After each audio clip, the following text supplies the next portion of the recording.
Welcome to the Tribute Series, where we pay tribute to the stars. And here are your hosts. It's Doug and Pam.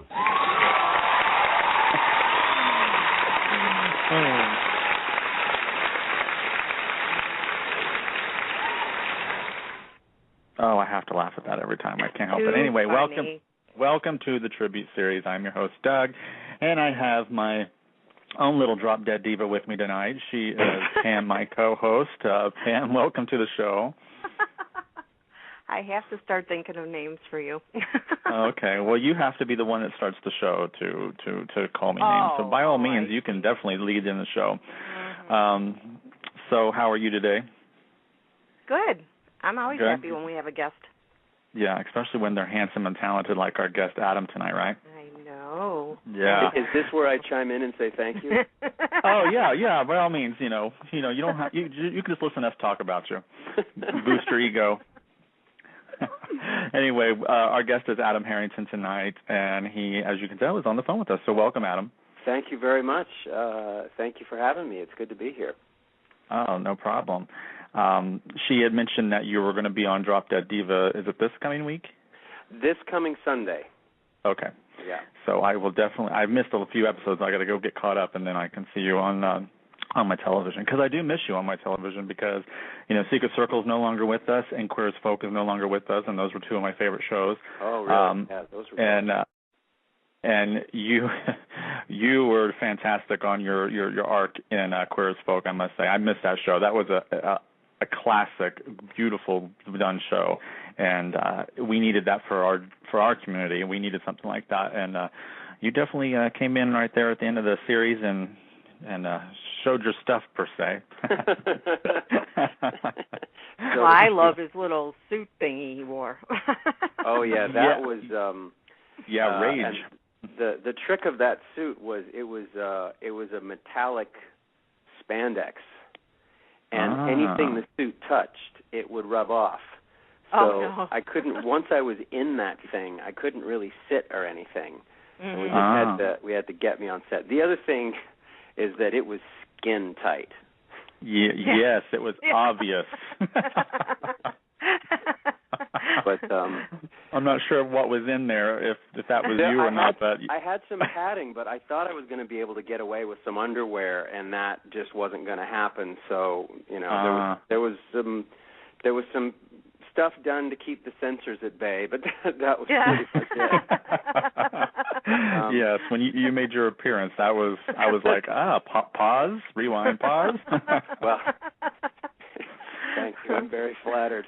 They did a good job with that, because going through the series itself, watching Michael and Justin create this comic book, and when it was coming to become a film, I was like, God, who are they going to be to play Rage, aka Brian's character? And wow, they did a great job when they found you. Well, I was I was happy to come in, and like you say, at that time, excuse me, that series really pushed envelopes in a lot of ways. Not only exposure for that community, but a lot of controversial issues. And I remember being in L.A. for the season premiere of the 5th season. So I came in at the end of season 4 and finished my storyline at the very beginning of season 5. Mm-hmm. And they knew it was going to be the last season. And I was in L.A., and to hear them get up and speak, the creators of the show and some other people, and hear them talk about when this show came and the political changes that had happened while it was on. I was very happy to get the gig when I got it, just to be involved. But I was really proud of being able to be involved in that show, considering I think when it first started being cast, nobody would submit their clients. Mm-hmm. At that time, a show like that in Los Angeles, or in America anyway, people weren't going near it. And it wasn't until Sharon Gless signed on. Mm-hmm. She found out about it, went after it, and it was only after she signed on that agencies were comfortable submitting their clients. Yeah. Isn't that something? Yeah, and I just remember. Well, I think it speaks very highly of Sharon as well as the other cast members that came on. But I just thought, wow, things have definitely changed. Yeah, I mean, I wish they would bring another show of that caliber back to to cable. I mean, of course, Showtime or HBO would have to air it because of the content. Thank you, the word I was looking for. But it was short-lived. It was only 5 seasons, and I was really hoping for more. And I've always wanted to have a reunion show, but they've never done that. Where they 10 years later, where are they now? Type thing, and it blasted them all off to different projects. And now you recently were on The Secret Circle and worked again with Gale Harold. And how was that to reconnect with him? Well, it was fantastic working with Gale. Gale is, I think, an incredibly talented actor, and he's the nicest guy as well. But he and I had never met. Oh, you didn't? No, we'd never met on Queer as Folk, because me playing the actor playing the comic book hero that was based on him, we never had any scenes together, and he was never there when I was there. So the first time we met was meeting at the hotel, getting into the transport vehicle to be taken to set for Secret Circle. Which was kind of like, hi, Rage. Yeah, you were Rage, and I played you. Hi. How are you? Nice to meet you. I still got away with, I think, being less naked than he was in this series. Yeah. But we had, I think, the very first scene we shot in Secret Circle was the drowning scene from the pilot. Yeah. And that was just a great fun way to start. And we talked about how, our characters had probably known each other for a very long time, but it started out well. I loved working with him. I loved watching his stuff, and it would have been fantastic to see where they took his character and my character in a second season, but I was just happy, to get the chance to kind of come full circle in a way in the time that we did have. Yeah, it's nowadays, I mean, I'm 38, so I've grown, I'm still young, but not up there. But growing up, TV shows used to last forever. They would be on for 8 or 9 seasons, or longer or shorter, rough about. And now, no show gets a chance. They're either canceled 2 episodes in, or canceled and they have unaired episodes, or they get 1 season and they're not picked up. One of the 2 that really pissed me off this year was The Secret Circle and Ringer. Those 2 shows were a complete season. And then, bam, we don't know what's going to happen. We don't know anything about the future now because it's been canceled. I mean, it's not fair to us who invest our weekly in promoting the show and weekly investment into the show. It just really is. It's sad for us, but it's also sad because of the crews and the actors and actresses and creators of the show. And Secret Circle was such a great, unique show.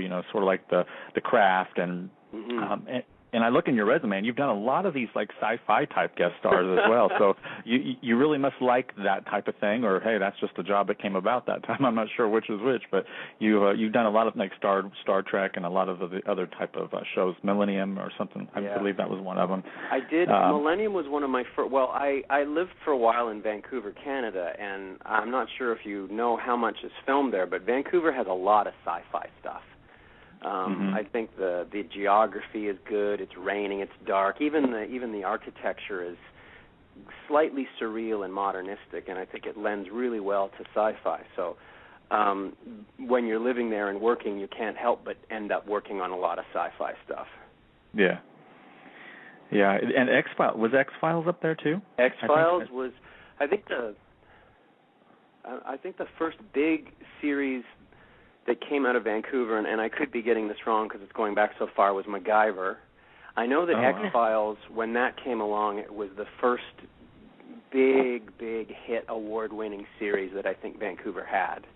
And then Millennium kind of spun out of that, and then, of course, it did all the Stargates, which, when you were talking about shows, that I think the first one ran for 10 seasons. Yeah. So Vancouver's a great sci-fi place. Yeah. So I think any actor working there, you're going to end up working on sci-fi.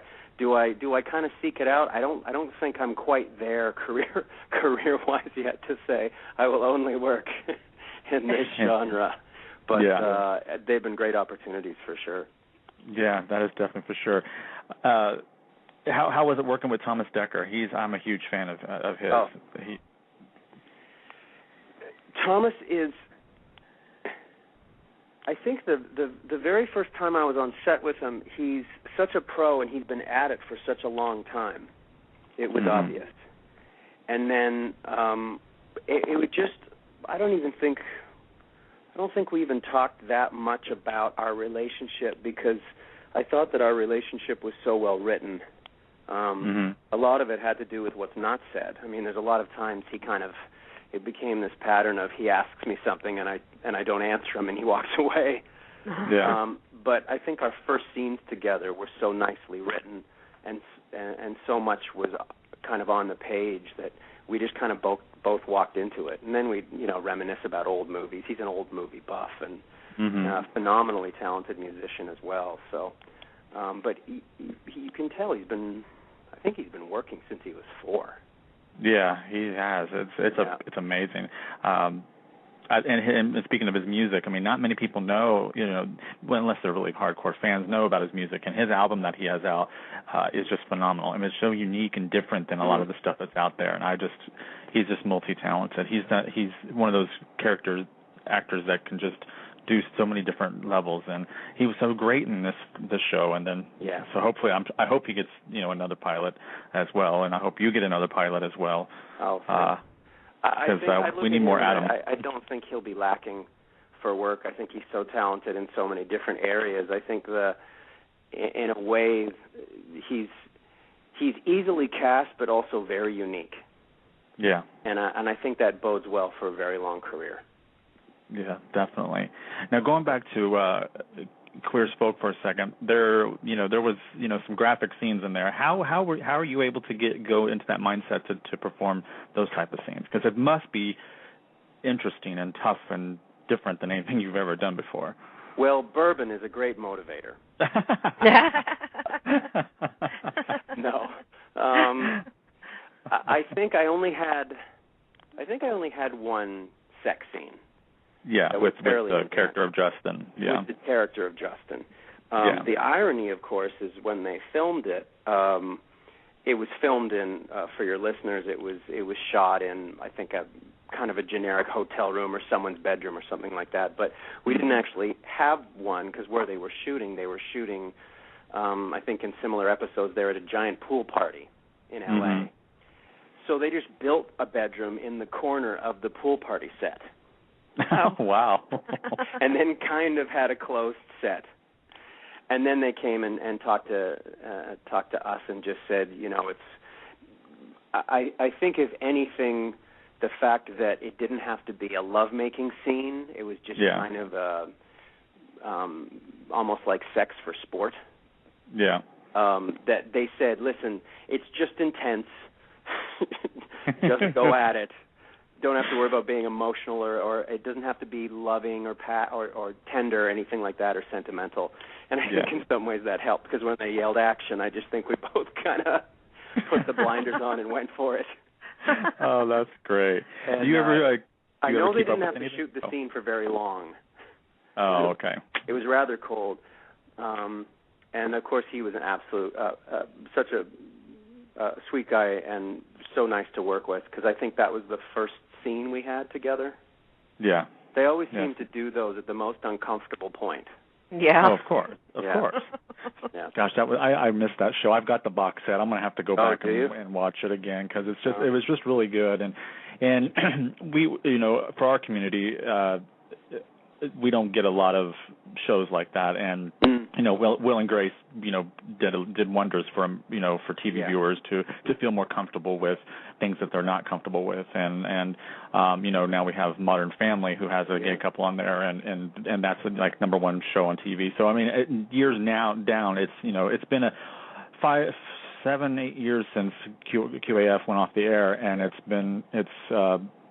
I wish they would resurrect that again. Do you ever keep in touch with any of the characters? I mean, the actors that played on there? Well, it's funny you should say that. I think I bump into maybe Robert Gant once a year or so. We just kind of cross paths being in L.A. And then Scott Lowell and I worked on a small independent film together.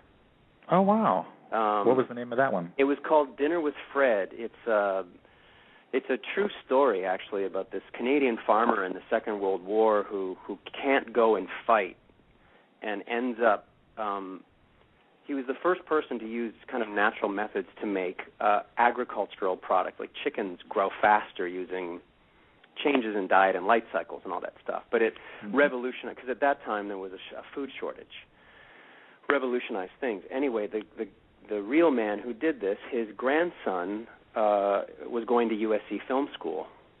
And when this man passed away, his grandson decided to make a film about his life. And I got cast to play this guy, Fred, and Scott came in to play a fantastic job, played a real period reporter from the 1940s. Oh, okay. And we got to kind of reconnect because we'd met during the Queer as Folk time. So he and I have gotten to work together. Gail and I have gotten to work together. Robert Gant and I cross paths occasionally, and as well as Peter Page. I love him. We see each other more often. We cross paths every so often, but he's doing incredibly well and is becoming quite a successful writer as well as actor in his own right.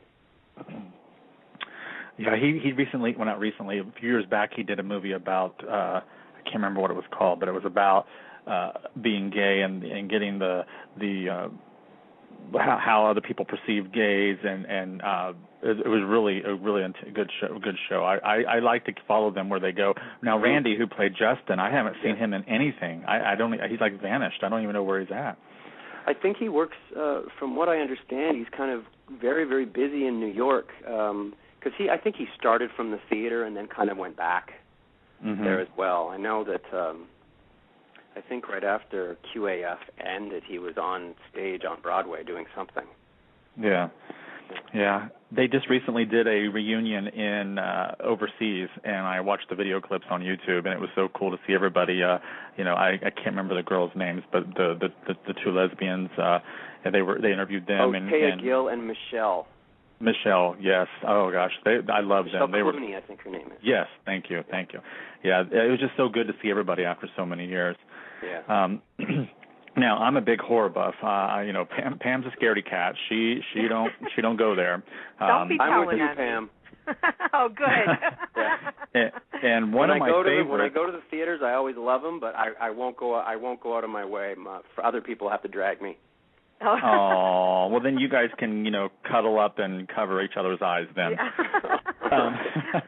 One of my favorites is Valentine, and you were in Valentine with Denise Richards and David Boreanaz, and that was such a fun film. I love those type of those young generation horror movies like Scream, and I know what you did last summer. Valentine was so good. What was that like being in a horror film? Isn't that the one? Doesn't somebody get electrocuted in a hot tub or somebody boiled to death? Yeah. That was fun. I got to work with all my stuff was with Katherine Heigl. Which even at that time you could tell she was going to go places. Oh yeah. And I got to play. I think my character talked about himself in the third person. Two people headlines like "Jason likes your dress" and Jason I doesn't play that way or something. I think anytime you're playing a character that's that out there, you just have a ton of fun. Yes. I think my favorite bit in that film was. During our little date, we had a date scene that was horrible. It was like a blind date that just went horribly wrong, and she's scraping into the leftover mayonnaise on her plate. Help me! Oh gosh! I remember in the movie I'm blathering away, saying all the stuff that I like, and it cuts to her plate, and all you hear is her fork making that squeaky noise, writing "Help me" in the plate. I always thought that was a great little Pam, one. I'll send you a copy of it. Just cover your eyes when they kill her. Okay. He sent me one last week, and I just listened to it and didn't actually watch it. It was with Jonathan Sheck, and I told him, I says, "Oh my God, I can hear them slicing people. No. I just can't do this." Maybe what can do now is you can go back and watch like the original Friday the 13th. That it's been so many years and special effects have come such a long way. It may actually be funny to you now. Oh no, that's okay. Thank you. No, just no. Only if you'll come watch it with me. Oh, all right. It's a date. Well, if you can't watch them, how do you get into a movie like that? I mean, just because you know it's not real, but yeah, I Valentine was the only horror movie, as far as I know, that I've done, and I didn't have any horror scenes. My character was kind of brought in as a foil that you thought he may be the killer, but he wasn't. Oh, okay. So I've never had to been faced with the challenge of, screaming as my latex face gets pulled off or anything like that. Mostly what I've been shot and things like that, and to set up those kind of stunts, there's enough anticipation and safety going on that you naturally your adrenaline starts to pump a bit, and when they rig you for a bullet to go off, they actually rig you with a tiny little explosive to blow the blood pack, and you're either on remote control or there's wires kind of running down your leg over to someone, so it kind of already puts you in that state because you're kind of being wired like a bomb. Yeah. So it's not too much of a stretch to respond to this. Plus, when those things go off, you get a good thump. Oh, I would imagine. Yeah. And you were also in Dexter. Now, I watched maybe the first season of that, and it was on CBS or something, and didn't realize that the next season, I think it was, all of a sudden it wasn't there. So I thought, okay, well, they must have just canceled it, and come to find out that it was on cable. But then I thought, I don't know if I want to go back to that because that was a bunch of bloody, gory stuff, too. That was a lot of blood, too. That's a great show. I love being on Dexter just because I'd watched it for years, and, Michael does such great work. I would have easily dealt with my horror phobia. Yeah. Again, I got spared. I played a cop. I wasn't really covered in blood ever, so. Yeah. Now, when you left Queer as Folk, did you get right into Show Me Yours, the series Show Me Yours, or were you working both? I'm trying to remember. I think I had done the first season of Show Me Yours. That's how I met the casting people for Queer as Folk. Oh, okay. And then I think I did the second season of Show Me Yours after that, or anyway, it was in around the same time. And of course, that was going in a direction similar to kind of Drop Dead Diva, which was much more tongue-in-cheek, much more lighthearted fare. Although I think I was semi-naked in that as well. Yeah, you were. Kind of sensing a theme.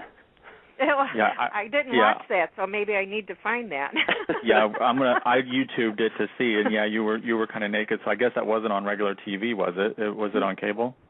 We had in Canada. There's a network called Showcase, and at that time anyway, it was kind of similar to Showtime. It showed the Red Shoe Diaries, I think, aired on Showcase in Canada, and could get away with much more. Pushing the edge with the content, but that show was a very tongue-in-cheek sex comedy where a psychologist and a biologist are forced to write a book on human sexuality together. So her point of view is all Freudian and psychology, and his was animal instinct.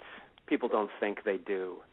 And they're forced to write a book together on human sexuality by interviewing people, and then it becomes a when will they or won't they sleep together.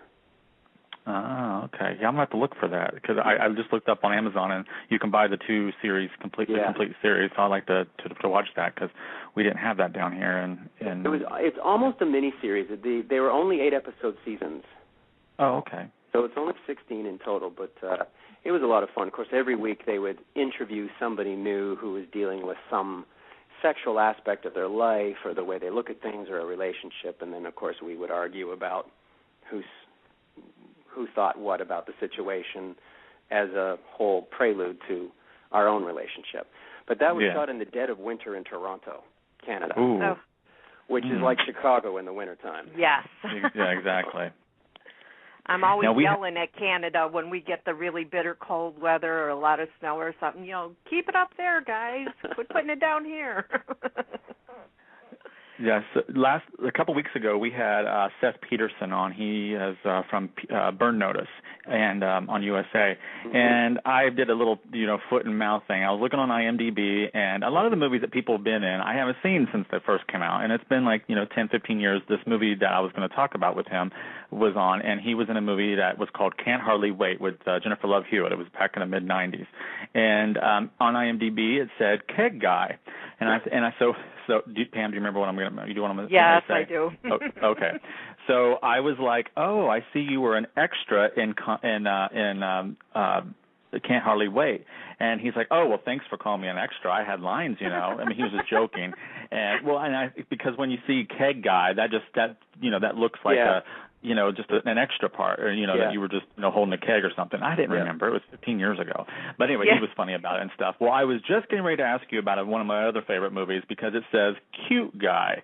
Before I say extra or anything, you were in Connie and Carla, which is one of my all-time favorite films. That is the most hysterical film, but I won't. What was your role? Because it just says Cute Guy. Did you speak? Because I don't want to degrade you. It was a setup to reveal where they were in Los Angeles. They, of course, the premise of the movie is I think they see something, a mob hit or something. They have to escape because they're going to their lives are in danger. Mm-hmm. And they end up going to L.A. and going to a club. And it sets up the idea of them doing their routine somewhere. Yeah. But they quickly realize they're dancing with these two guys. I was dancing with Tony Colletti. And the guys turn and kiss each other, which, kind of drags them down the rabbit hole, so to speak, and they realize they're in a gay bar, and then they see drag queens come out and perform, and it gives them the idea of hiding out by being performers in the bar and doing their show. So Cute Guy was one of the guys that kissed. Oh, okay. All right. I'll have to go back and look for that again because I don't recall that. And once again, that was 8 years ago. So I've seen so many movies and TV. Yeah, it was a blink and you'll miss me. Oh, okay. No. One of those things. Okay. But I think at the time, I think they had phoned. I forget what I was doing at the time, and they said, "Listen, we're doing this movie. We're having this problem." Because I think I had done Queer as Folk by that point. I'm not sure. Mm-hmm.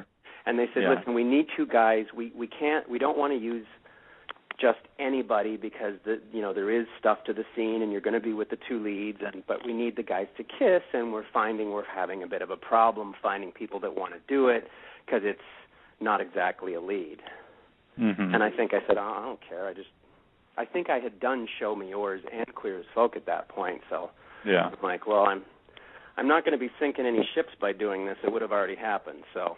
Right. Bring it on, so to speak. And I have been such a fan of Toni Colletti for years. I was like, oh my God. She is my all-time favorite actress of all she's time. Great. And she was so nice.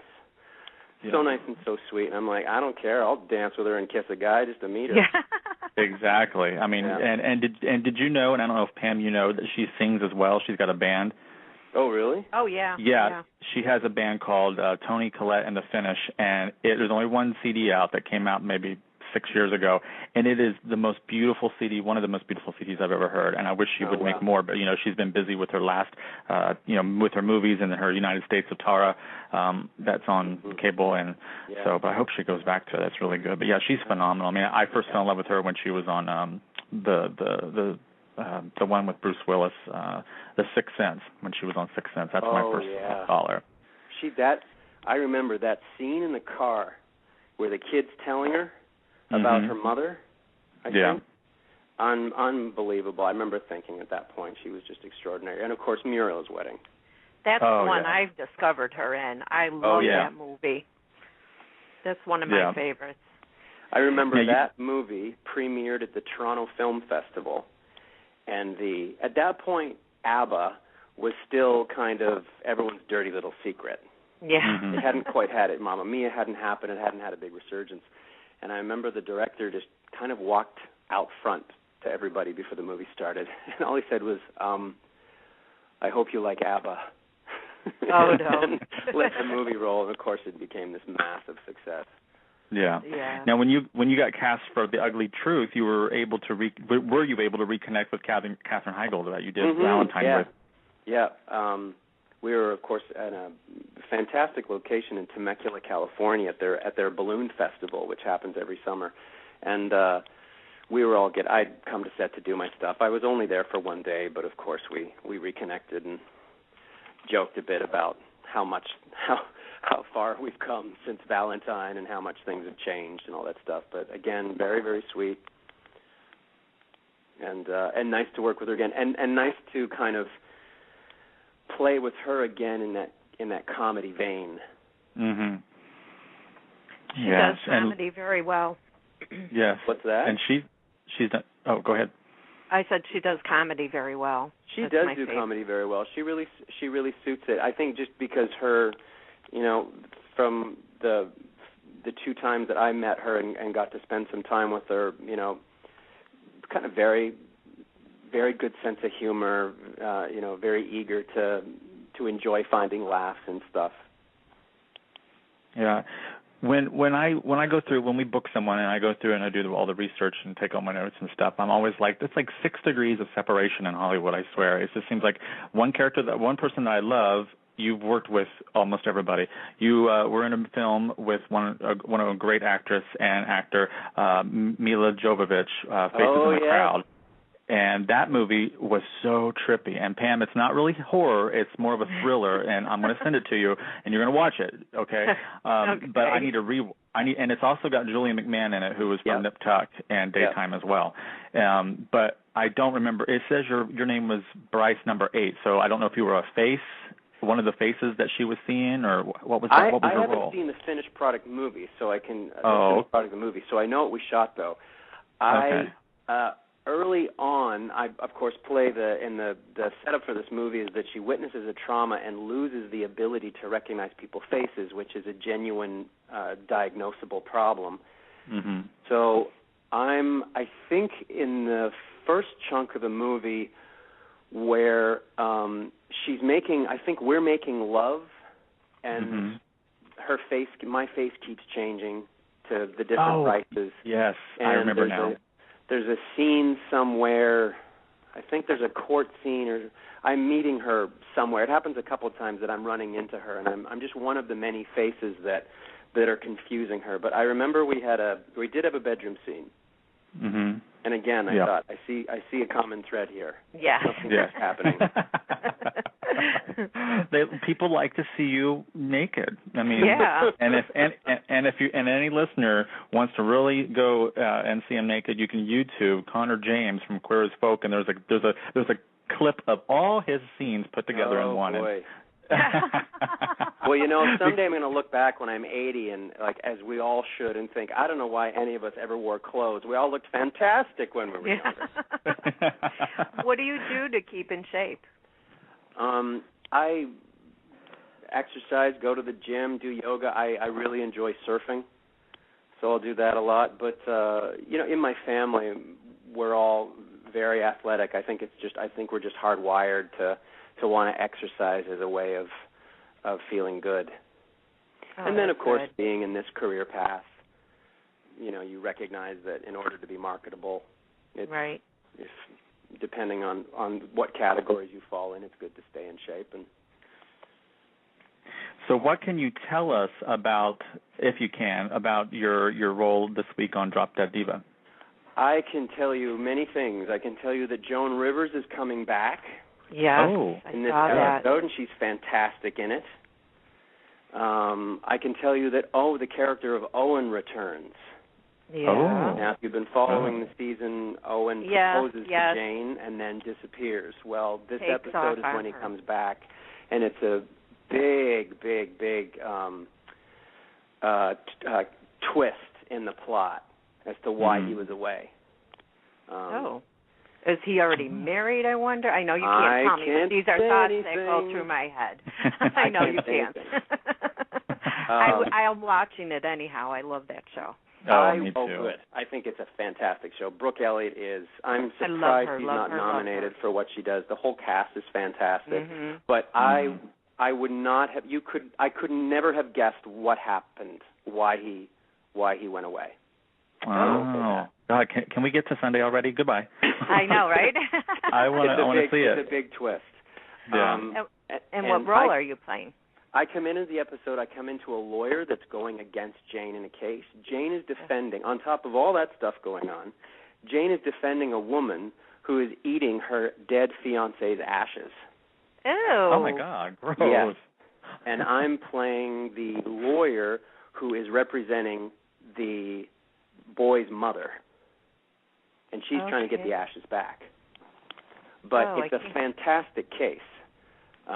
Obviously, the legality of trying to prove whether or not you can do this, but then there's, of course, 2 plot twists that takes you somewhere completely different. Wow. About why she's eating the ashes, anyway, it was a great episode to work on, and it's between Owen coming back and then the plot twist within the case, because when I first read it, I thought, oh, come on, you can't do this. Who's going to eat ashes? This isn't believable. How can you? But it's brilliant the way it's written, and it actually makes a strange amount of sense when you see the twists played out. So it was great fun, and in the episode, the actor who plays the judge in the episode is Bruce Davidson. Oh, okay. Now, for people know way back, Bruce was Willard. Mm-hmm. Yeah. That movie, yeah. and of course, he's done the X-Men movies and Longtime Companion and stuff, but I had worked with him recently on a short-lived HBO series called Luck. Yeah, yep. So it was fantastic to walk on set and to see him, and he's a great guy. He was telling all kinds of stories about, Hollywood, and it was nice to get the chance to work with him again so soon after doing something that was, had such promise to it that unfortunately kind of went the way of Secret Circle. Yeah. I know, like we said earlier, so many shows don't even get a chance, and it seems like it's just so bad nowadays. I mean, scripted television is so important. We have so many of these reality shows that are hogging up every station on DirecTV and all these boxes where you have like 1,000 channels to choose from. No wonder people have ADD anymore because there's so many to choose from. I mean, doing this show, not only do I want to watch my shows that I normally watch, I have to also, watch the shows of the guests so I can at least be familiar with their characters and stuff. Yeah. And it's just mind-boggling. There's so many shows, but then you get invested, and then you read online, oh, this show got canceled after 2 episodes. I think 2 episodes. And the prime example was last season there was a show on NBC called The Playboy Club, and it was set in the with Hugh Hefner back in the 50s and stuff, and it was fantastic. I loved the show. 2 episodes in, I was all suspensed, and then boom, it got canceled. And I thought, how in 2 episodes can you really determine that? I mean, I feel bad for the crew and all that, and we don't get to see the unedited episodes and stuff. So it's just really tough to really. I mean, it's hard for me to take on a new show because I'm afraid of that, happening. We never know. It's just a gamble you have to take. And luckily, we got a full year, a full season of The Secret Circle. I mean, we all want more, and we've all did our petitions online to bring it back, but that's still going around. Yeah, we're still trying to find a way to bring it back, but it does. I guess they don't listen to us. Yeah, well, I think it's the powers that be. I think with that again, CW had there was just kind of like a bad coincidence. The show struggled to find its audience throughout its season, and it kind of changed and morphed and stuff. And then on top of it is the CW had a great chunk of pilots that came in for this next season. Yeah. And it was a very expensive show to shoot between all the cast members and all the special effects. And I think it's just, unfortunately, it's the flip of a coin and one of those decisions where there was, just a good amount of really solid shows coming in. And I guess they felt that, those loyal fans that love Secret Circle may also like something new. And, maybe they'll like that. But Drop Dead Diva, 5 seasons now. I mean, hello, that's amazing. And the numbers are getting better, and I think I didn't know the show too much before I worked on it. I was kind of like a little Lifetime show, and it's kind of funny stuff. But it's kind of become my guilty pleasure just because it's kind of lighthearted, but it's got good messages and it's done well, and it's kind of fun to watch something like that these days with all the. I could watch news and probably just hide under the bed. Exactly.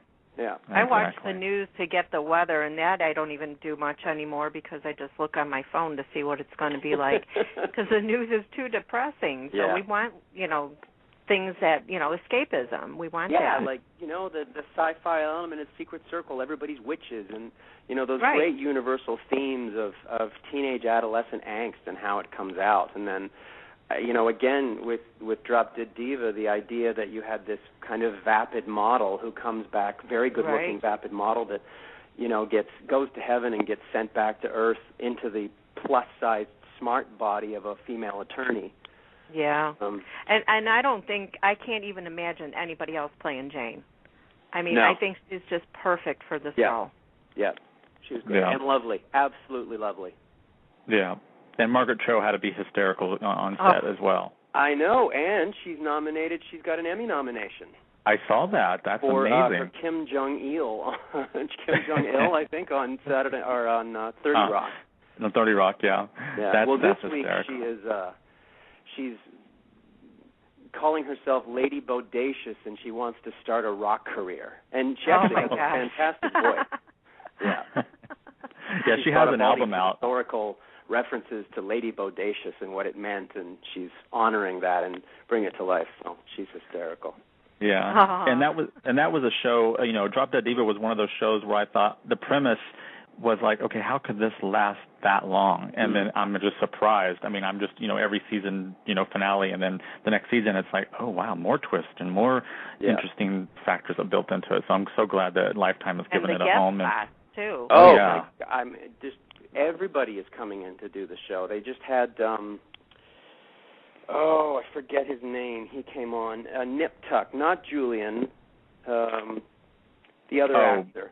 Yeah, he's in the new show called Unforgettable. Yeah, I know who you're talking about. I know he played Sean McNamara on Nip Tuck, but I can't think of his name. Yeah, and I can't believe I'm blanking on his name because I know who he is. I know, me too. God, I hate him. Who else is? Ben Feldman, who just also got nominated for an Emmy for his work on Mad Men. He'll be coming back as well this season to Drop Dead Diva because he was. I miss Fred. Do you? I do. I love Fred. A lot of people like Fred. I don't like the new guy, but a lot of people really loved Fred. He was a very sweet role. Yeah. I mean, the new guy's okay, but he's no Fred. I need him back, especially with Stacy. Oh, yeah. So going back before you did all this stuff, where did you grow up? And I think I read that you got a master's in marine biology, so that's a huge difference in acting. So what took you from one genre to the other? Well, when I was a kid, I liked killer whales, and I liked the ocean, and I liked acting. So my parents were very shrewd and decided to make sure I got an insurance policy, so to speak. So I started scuba diving when I was 17. I went to college for marine biology. I went to grad school. And this was in all near Toronto, Canada. And then I moved across the country for a job in my field. I was curator of an aquarium. And while I was there, I had, finished all my education. I was working in my field, and I kind of thought, well, I know what this is going to look like because I've gotten the education and I'm doing it. If I ever wanted to do something else, now is probably a good time. If not, I should stick to this. And acting I'd always kind of done it unprofessionally. Always gone to the movies, being insanely jealous of what the actors got to do. And I decided to switch, and I was living on an island near Vancouver, Canada. So I moved to Vancouver. I packed up my scuba gear and got a bartending job because, the old cliche of being a waiter, it does give you the flexibility of going to auditions. Yeah. And, I started from there. I think the first job I got, I did an independent film, and then after that, the first job I got was the pilot of Stargate, the TV series. Okay. And I was really excited because I got to walk through the gate. Ah, yes. That had to be amazing. That was amazing. Of course, it's much different after they get through the special effects. So what you see on television is infinitely more exciting than what you actually see on set. Yeah. But now, do you ever watch yourself back in your guest spots and your roles that you've had? Do I ever watch myself? Yeah, like do you ever like if you're on an episode of Millennium, did you watch that episode to see how you do? Do you ever critique yourself or? Oh, I can't. I'm not good at watching myself. Okay. I kind of figure that when I'm on set and doing it, that's my job. What it looks like afterwards. I have watched my stuff. It's never a overly pleasurable experience. I'm my own worst critic. Yeah, that's. Well, I hope feel I'm my own worst critic. I'm sure there's others out there, but I'd probably give them a run for their money. Well, with your interest in marine biology and your acting, if they ever do a Jaws reboot, you can go do Jaws since you've been. Right. I think between from your lips to God's ears, as well as my mom's. Oh, really? I think that's what she thought. I think my dad thought I could. There was a series in the '60s called Sea Hunt. Yeah, I remember. And I think Lloyd Bridges was the lead of that. I think my dad was. You could do Sea Hunt, or some type of Jacques Cousteau. Yeah. Yeah. There you go. That was a popular show back when. Yeah. Yeah. I remember my parents watching that.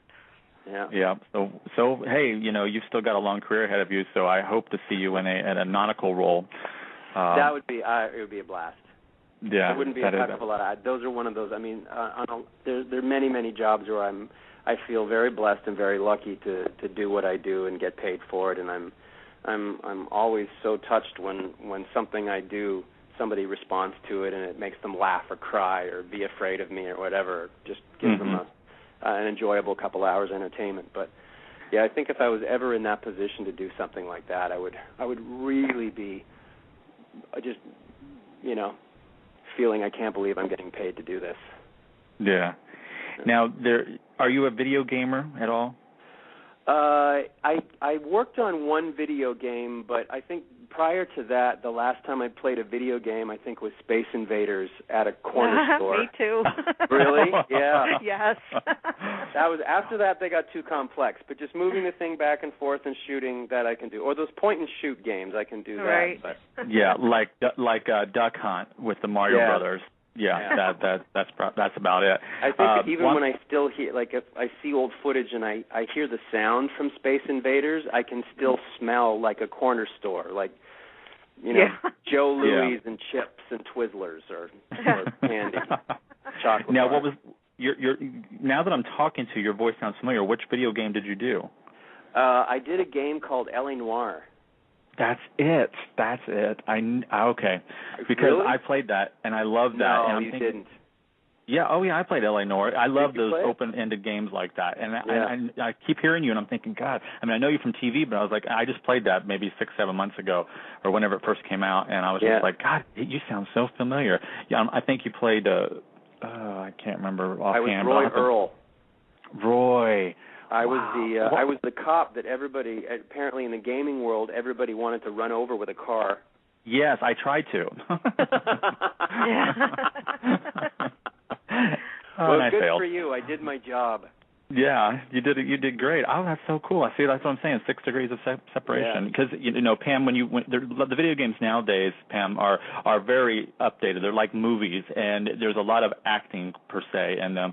And they hire people to play these voices. Now, back in the day when it was Mario Brothers, you just heard yippee, that was it. Yeah. But now you get to hear these people's voices, and so many of these, actors like Adam and others do these roles. So when you're playing it and then you hear the voice, it just kind of clicks. So that's what this little moment was between us.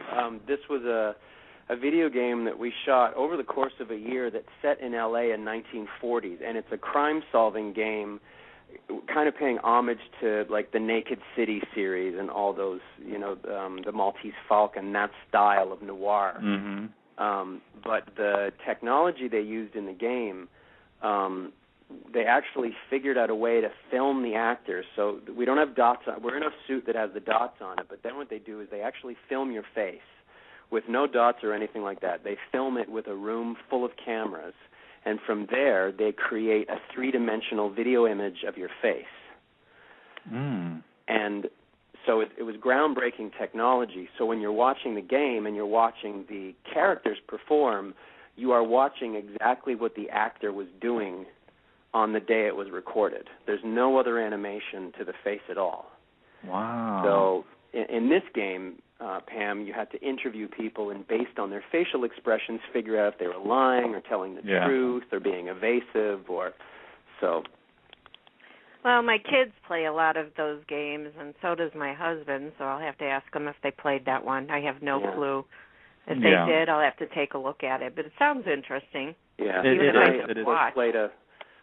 I played one of the most noir-style characters. I was kind of the jaded, disillusioned, mouthy, racist cop who is also very good at what he did. Yeah. But yeah, people. I noticed somebody gave me a link to a lot of postings on YouTube where people wanted to change the ending of the game, and the ending of the game was to kill Roy with their car. Yeah. So I took that as a huge compliment. Oh. Yeah, I like I said, I tried to run you over. You made me want to throw my Xbox remote a couple times. I'm just letting you know, okay? I when we were doing it, I thought, well, hopefully people will love to hate me. Yeah, I did. But now I love you since I know who you are. And I would be sitting there probably saying, no, don't kill Adam. No, I think if you watched it, you'd be like, okay, I like Adam, but he needs to die. Oh, no. Now, there are two... He hurt. Yeah. There are two shows that are on currently, well, they're on hiatus right now, that I personally would love to see you in, and that's Revenge and The Walking Dead. I think those two, you would be excellent guest stars in that. I would love to work on either of those shows. That would be awesome. Yeah, I can definitely see. I'd like to see you play a bad. I like to see you play a bad guy. It's funny you should say that because right now I'm shooting an episode of CSI. Mm-hmm. Oh, good. I think it'll be episode number 2 of the new season, and I'm playing a very bad guy. Oh, good. Thank you. Yeah. Thank you, Yeah, Lord. I love CSI too. Oh, yeah, I do too. Yeah, definitely. Oh, good. I just love seeing the vast differences in roles, from, especially with you've done such diverse roles. I mean, come on, Queer as Folk and, Drop Dead Diva, Secret Circle, which is a sci-fi, and now to see you as a bad guy. I feel very lucky that I've been given a chance to play so many fun things and to kind of step into a variety of different genres and as well as, anytime you get hired, you're happy. But I feel very lucky that not only have I gotten to work consistently, but tried so many different things and met, as you have kind of seen, so many different people and so many people I've admired and are so talented. Yeah. Now have you ever done any Broadway? Do you sing? I have Do you not. dance? Do you play any instruments? Any instruments. I played the trumpet for 8 years. I belonged to a marching band, and it was a 250-member band of teenagers out of a little town called Burlington, Ontario, Canada. And we went all over the world. We went to the 40th anniversary of D-Day. We went to the Rose Bowl parade all over America, and I played trumpet. And then I played solo trumpet. So, yeah, I did. Music was very important in my family when we were growing up. So my mom made me take piano lessons, and I hated it, which I now regret because it would be awesome to be able to play the piano. So she said, you can quit piano, but you have to start another instrument. You have to pick something. Mm-hmm. So I picked the trumpet. And, played that for 8 years until I went to college. Yeah, I actually had a lot of music in my life, too. Both of my grandfathers were in bands. Yeah. And some of my aunts and uncles and that played. But I loved it. And I think that's probably why I love music so much now. Yeah. And gambling. Please don't tell me that your love of music gave you a fixation on gambling. No, every holiday they always played cards and stuff like that afterwards, and I'd watch them. But no, I really never got into gambling, but I was just kidding on that. But they did play. Yeah. So it was funny, with music and cards. Yeah. And then as far as your question about Broadway, no, I think from going to marine biologist to acting, I think Broadway to start is those people are so amazingly talented and there's so much training and all that stuff. I think now if I was ever lucky enough to get onto Broadway, it might come kind of I would maybe get at it from getting lucky with film and TV or meeting some people through that avenue, and then But that would be again just a. I'm getting, if I was ever on stage, I'd just be, why am I getting paid for this? I would do this for free. Wow. Oh. Yeah. Now, your friend Mike is in the room, in the chat room. His name's Mike Pate. So glad to see you working and being productive. Miss you, my friend. Come visit soon. That's what he said. Oh, wow. Oh, that's great. So and he said he to doesn't want give you his email, too. It's mikecpate@hotmail.com. So now everybody old knows friend. that. I'll have to follow up on that. What an amazing way to track people down these days. Right? Yeah. Yeah. And he was telling us that you didn't like feeding those fish all those times. Well, my graduate school work, I was working with salmon. And to this day, I'm not good with salmon eggs on sushi because it just reminds me too much of my grad school work. Oh. I don't eat either one, so. Oh, okay. Yeah. Well, then you share my challenge. Yes. Yeah. Well, I've got some calls to a couple fans that want to say hi to you before we wrap up. So let's bring them on. Area code 518. Go ahead. Hi, this is David. Hi, David. Hey, David. Hey. Hey, Adam. I'm pretty new to your scene, but I'm going to catch up thanks to Doug and Pam. My question is to you, what has been the biggest obstacles in your career, and what have you done to overcome them? Oh, wow, that's a great question. I think one of the biggest obstacles I faced was, I'm not sure if you were listening to the broadcast, I had gone to school for science before I became an actor. So when I started acting, it was later in the game than most people. I was now auditioning against people that had been doing it for 10, 15 years. So the first obstacle I faced was just to kind of play catch-up. But I think having gone to school, you learn how to study and how to really commit yourself, and I was involved in sports, which teaches you the same thing. So I think I just kind of put my nose to the grindstone and studied everything I could and watched film and TV and seeing what they were doing. And I was really lousy the first couple of times out of the gate, which some casting offices really couldn't forget for many, many years afterwards. But that was kind of a big hurdle, is one, to make the career change, and then two, to really focus on it and do the best I could to hopefully offer something, because I didn't really know what I was doing or how to do it. Does that answer your question? Oh, yes, very well. Thank you, sir. Okay. Welcome. Thank you for answering my question, and thank you, Doug and Pam, for offering the show. No problem. Thanks Thank you for calling in, David. Thank you very much, David. Thank you for calling in. Well, we had another caller, but here they are. I was going to say they got disconnected. Maybe they had the same question. Yeah, that happens a lot. It does. It does. 973, you're on. Hello? Hi. This is Kathy. Hi, Kathy. Turn down your... yeah, I'm sorry. That's okay. Hi, how are you? Is this Kathy from in the chat room? Yes. Oh, good. You got the courage to call in. Thank you. Yes, I'm nervous, but yeah, I'll make a couple comments. Okay. Hi there, Kathy. How are you? Hi, Adam. I'm not really familiar with your work, but you sound like a very nice, well-rounded person. Oh, and thank you were on Millennium. I'm sorry? You were on the show Millennium? I was on the show Millennium, yes. I just loved that show. I really did. That was a great series. It really was. Yep. Yeah. Yes. And also, I think I heard you on Castle. I was on Castle. That's right. I was I was kind of like a fictitious version of Ryan Seacrest hosting a dance competition show. Oh. I'll have to go check that. Episode, but I'm going to watch on YouTube. And how was working with Nathan Fillion? I'm sorry. How was it working with Nathan Fillion? Oh, yeah, great. he of course is both of the leads on the show are from Canada originally, as well am I. So that kind of puts you into a club right there.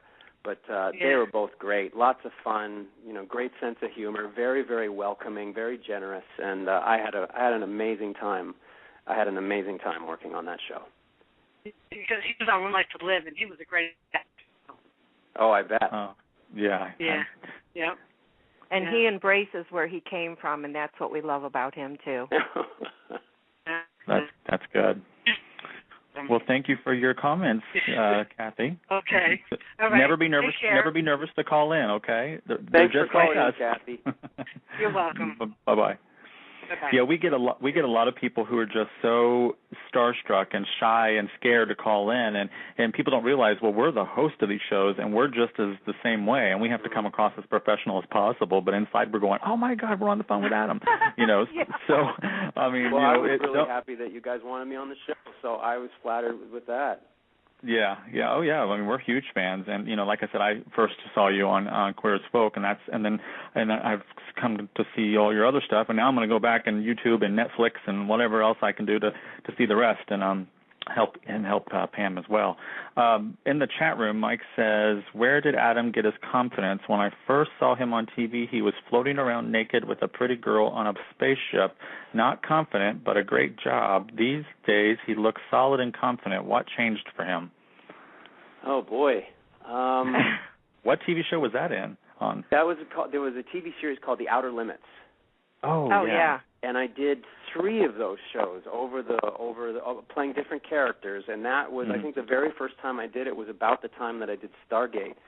The one he's talking about is there was basically a space shuttle went into space with civilians, and given the outer limits, all hell breaks loose. But I was there with my fiancée, and the naked floating scene he's referring to is us consummating our marriage in zero gravity. Ah, there you go. Once again, what is it with you? I was young. Oh, the young days. You were born to be naked. I mean, come on. Weren't we all? Really? Well, that's true. We really were. That sounds like a good movie title or TV series, Born to Be Naked. Starring Adam J. Harrington. There that works. Go. Well, I won't steal it from you, Pam. It's all yours. Where did I get my I'm flattered that he thinks that. I think the wonderful thing about film and television is they always and only choose your best takes.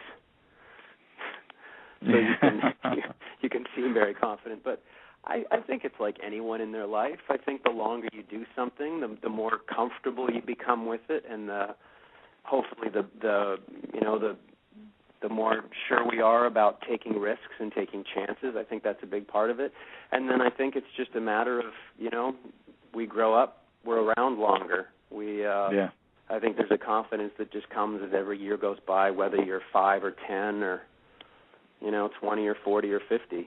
I think it just kind of happens. And I think everybody can relate to that. Everyone can look at their own job and think, I do this better than I used to. I've learned some things. And I've been lucky that, Mike's comments, I've been lucky enough to have had a lot of, work so that I can get more confident. And I realize how, like you were saying with reality television, every time I go to work, I realize how lucky I am that I get a chance to do something I love. Yeah, because you could always be cast. Someone could always have come to you and say, "Hey, would you like to be on this new reality show?" And they're so thankful that no one does that. I know that's such an insult. I'm sorry for these shows to go and get actors to come on their reality shows, and it's just like, God, that's such a low blow. I mean, I think entertainment always shifts and ebbs. It used to be symphonies and live plays, and then it was kind of filmed theater, and the first television was kind of just filmed theater, and then it was variety shows, and then it was, remember the 1970s, it was all the game shows.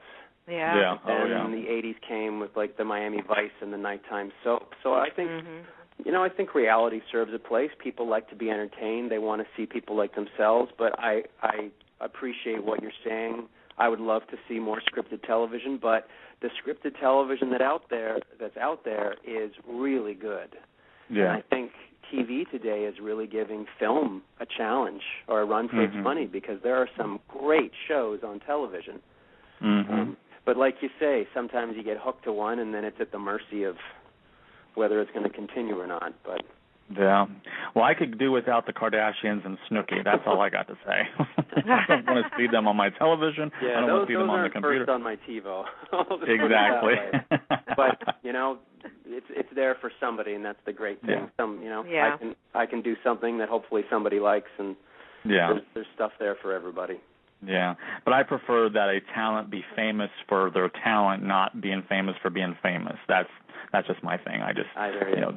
I want to see someone's work and such. So, I don't want to keep any more of your time. I could talk to you all night long, like we're brothers from another mother, So we'll wrap this up. But we'll definitely, once you got some more stuff lined up, we'll love to have you back and catch up on what's coming. And hope there's, we'll look for CSI this fall. Please look for CSI. Also coming this fall is on Fox, which I'm sure some of your viewers have seen the ads for. It's a series called The Mob Doctor. Oh, yeah. And I'm on the pilot of that, and will most likely recur. We're not sure when because of the nature of the series, but that's an exciting thing that's happening as well. All right. Well, make sure that you tweet it out to us, anytime something's coming up, and, we'll make sure to get it to all of our followers. I will for sure. Anyway, thank you both so much for having me. I've enjoyed our conversation. Thank you. No problem. And everybody tune in to Drop Dead Diva this Sunday on Lifetime so you can catch Adam. Yes, it's on at 8 Central, 9 Eastern. Oh, you guys are great. Yes. All right. Thanks, Adam, and have a great time, a great night. Thank you. Thank you, Adam. Bye, Pam. All right. Bye, Doug. Bye-bye. Bye-bye. What a handsome man.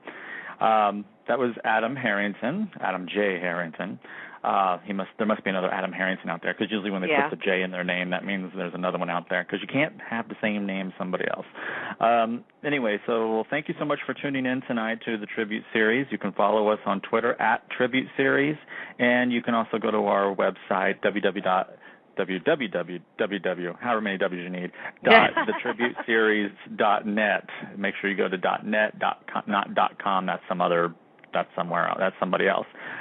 Next up for the Tribute Series is Monday. We have actor Jimmy Duvall, also known as James Duvall. You can go to IMDb to see if you've seen anything that he's in. He's been in a lot of stuff. He's been over 50 films, and he's one of my favorite indie actors. So definitely tune in for that. It should be a lot of fun. Then next Tuesday we have a Guiding Light family reunion. So if you're a Guiding Light fan from CBS that you don't want to miss, we have Ron Raines, who played Alan Spaulding, the patriarch of the show. We have Lillian Raines, played by Tina Sloan. We have Beth Raines, portrayed by Beth Chamberlain. So we're having a family reunion at 9 p.m. Eastern right here on the Tribute Series. Also, the week after, we have Audrey Landers from Dallas. She was on the original Dallas back in the day, and she played Afton. And we'll be catching up with her and talking about her time on television and her career in singing and charities and everything else that she's working on. Then the 27th we have Texas Battle from Marcus Forster from The Bold and the Beautiful. He'll be returning for the third time to announce the two winners from his giveaway to visit the set of The Bold and the Beautiful, and also having a lunch with him, so that will be great. Fans of One Life to Live will enjoy our show with Jessica Morris. She played Jen, is that correct? Yes, Jen Rappaport. Okay. Yep, Jen Rappaport. So she'll be with us on the 28th. And then coming September 17th, we have Julia Barr, who played on All My Children as... oh, my God. Brooke. Okay. I just went blank. Brooke Chandler. Brooke Chandler, thank you. Yeah, I just went blank too. I've been saying this every night. So, yeah. So that's what we got booked so far. But, you can always go back and listen to any of our shows. If you're new to our show, we were also formerly known as the Soap Series, and we also had a second show called the Tribute Series. We decided to merge them together as we're going towards, not only daytime, but primetime film, musicians, actors, and everyone else. We have a lot of other people that we're working on getting, so definitely stay tuned for our Twitter Twitter account, Facebook account, which would be facebook.com/The Tribute Series. Click like and catch up with us there as well. And if you also subscribe to our blog talk. Yeah, and then definitely. You'll never miss an episode because they send you out an email every time there's a show. Yes, every time I schedule a show, they send you an email to let you know, and then they send you a reminder like a half hour before the show, so that way you don't miss it. Because a lot of people are like, "Oh, I didn't know you had a show on," or Yeah. But the fans know that we're usually on 9 days, 5 days a week at 9, and but yeah, if you go to blogtalkradio.com/soap series, I haven't changed that yet because there's a lot of work involved with the links of our previous shows, but if you go to blogtalkradio.com/soap series, click on follow, and you just have to put your email in, and you won't get spam. You'll just get emails regarding our show, and that will help you not miss any shows. And then also we send out an email as soon as our shows are done, so you can listen to one that you may have missed that night. So it will help a lot, and it will also help for us to have more followers, so that way we can make sure you guys never miss an opportunity to participate in our shows. Thank you, David, for calling, and thank you, Kathy, for calling tonight. Adam was a delight. I'm going to go online right now and do some viewing of some of his works. I definitely want to see him floating naked in a pool with his spacecraft, right? Or whatever that was. So anyway, thanks everybody. Have a great night. We will unless we get a booking for this week, the rest of this week, we will be back Monday the 6th at 9 p.m. with James Duvall. Thank you so much, everybody, and good night. And Pam, I'll let you say goodbye. Thank you, everybody. Good night. God bless. Good night, Bye-bye, everybody. Bye-bye. Good night, Pam. Bye.